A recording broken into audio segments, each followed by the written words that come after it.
มานั่งรถรู้พี่น้องเอ้ยรถรีโวของอาวสวัสดีพี่น้องมาสิเอาอยู่ป้ามาเด้อควันเลยต่อไปให้ได้แบบนี้เด้อมีคันเร่งมีเป็นรีโวตัวสูงพี่น้องของอาวคงของแม่ควรน้องพ่อคำศรีพี่น้องเป็นรถลูกสาวเพิ่นไปทำงานอยู่กรุงเทพคนกทม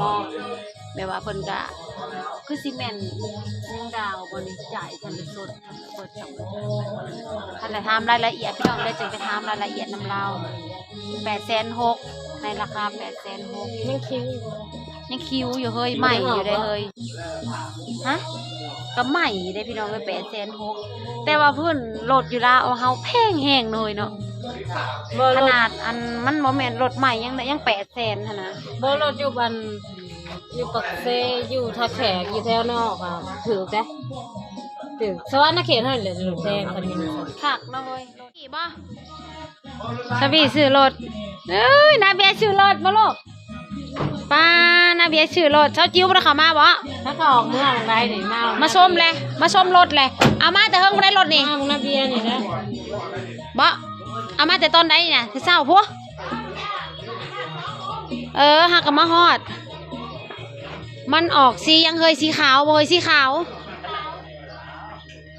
อัดในบี้ยันยุ่งเขา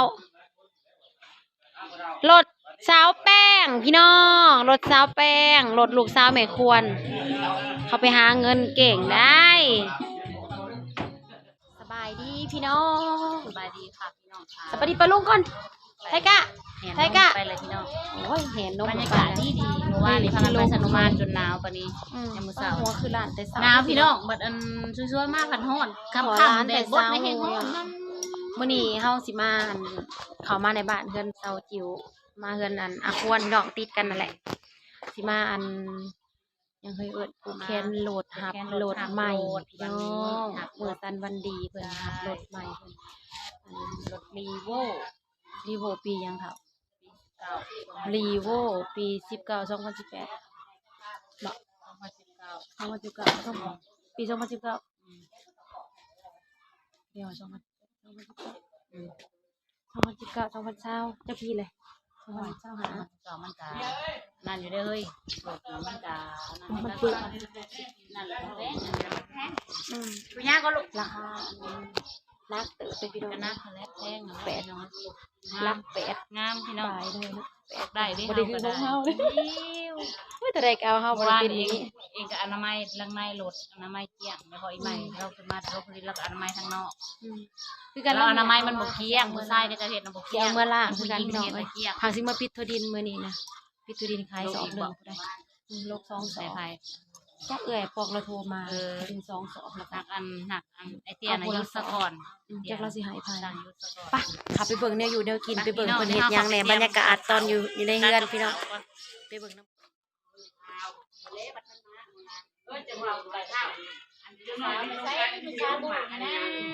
เพิ่นยังสูตรอยู่พี่น้องสูตรน้ำ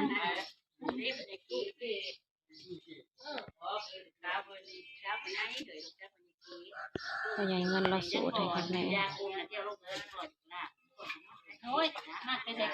สิพาไปเบิ่งรถพี่น้องเรายังสูตรเพิ่นยังไปเบิ่งรถดูจิ๋วคันนี้เลย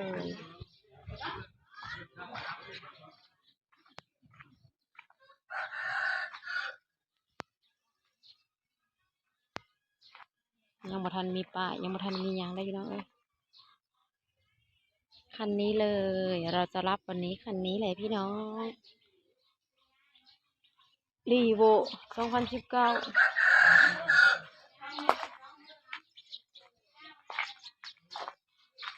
ไหนเอี่ยม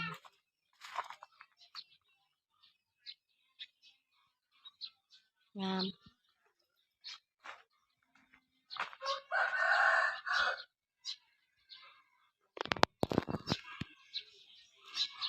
รถ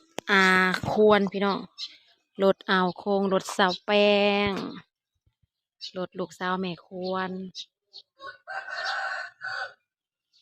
รถสาวแป้ง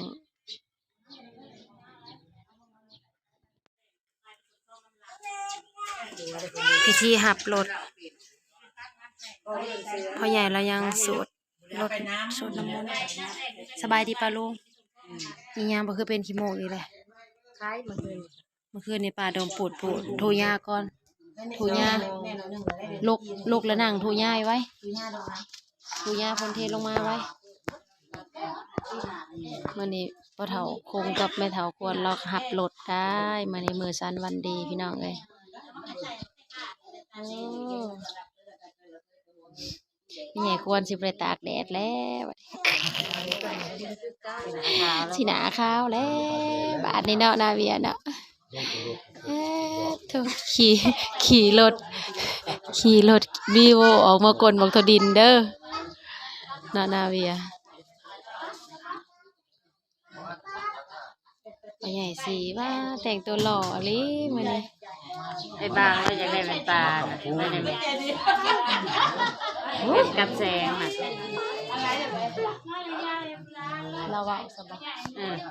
เอาเราลอยตาเราอ่ะ มาแต่สิได้แว่นมาแต่สิได้ รักเป็นเขามาขาย เขามาขายเขามาแจกใครละบ่ เขามาขายไปเลย เฮ้ยจิ้ว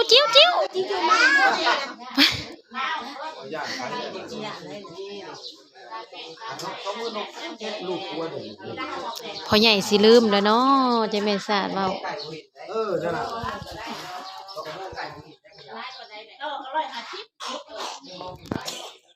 ก็จะเป็นแกงไก่ใส่มักผักหม้อหนึงเฮ็ดมื้อเช้านี้หม้อนี่เฮาคั่วไว้แต่เมื่อคืนนี่เมื่อคืนนี่บ่ได้ถ่ายให้พี่ให้น้องเบิ่งตอนเฮ็ดก็บ่ได้ถ่ายพี่น้องเลยฟ้าวแฮงนี่เลยอันนี้จะเป็นต้มปลานิลและอันนี้ก็จะเป็นลาบปลานิลพี่น้องแต่ว่าเป็นลาบสุกลาบฮดนั่นเด้สุกแหน่จักหน่อยบ่ได้ดิบสีมือน้องสาวหลาสุปนีเองเท่านี้ล่ะพี่น้อง2 4 5เอาเขาหับแขกเอาไว้หับผู้เพิ่นมาแล้วก็มาผูกแขนรถเนาะก็จะมีหวานพี่น้องมีหวาน3-1มีหวาน3-1เดี๋ยวกูเฒ่าไปเด้อ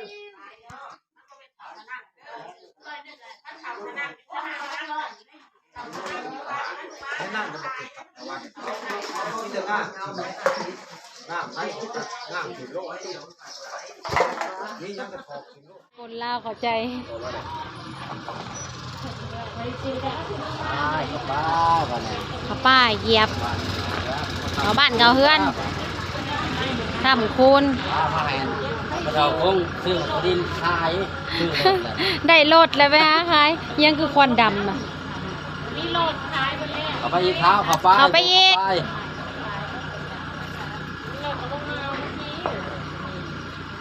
อีกบาทหนึ่งโบกให้เล่าแน่อีกน้อยหนึงพ่อมุ้ยปันสิได้ยินติว่าพ่อก็ได้กระจกรถบ่เอาลงปานนี่ไปได้แม่จับถ้าแม่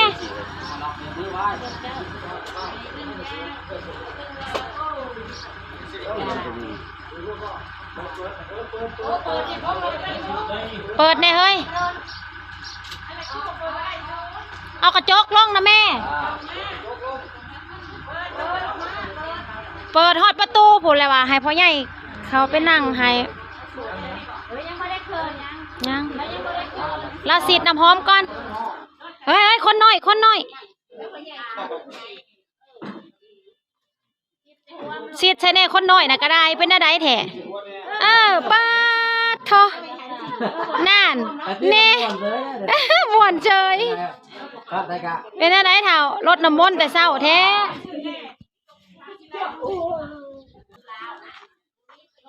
พ่อขอไปตักแนวกินแบ่งแนวกิน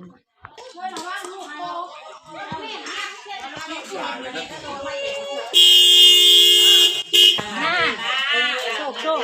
มันเช้ามาวันดีมาคำมาคืนได้ไปขับขี่ปลอดภัยสาวเป็นนะครับสาวกัน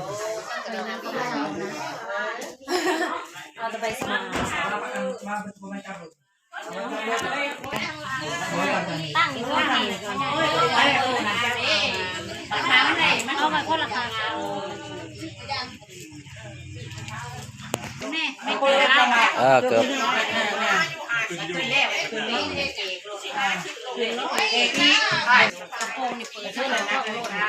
บ่กับผมเปิดฮะ ว่าหมดมันแล้วมันจะข่าวบักโน้นะพี่น้องป้องแผน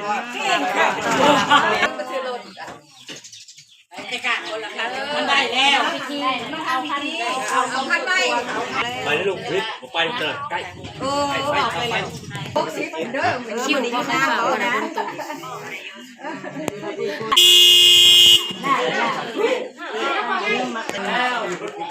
เตรียมอาหารหวานข้าวนี่ซอยปลาแกงไก่หวานสังคังสังคู คู่หวานก็ได้ค่ะพอดีเลย เอาแบบ ว่าเป็นอัน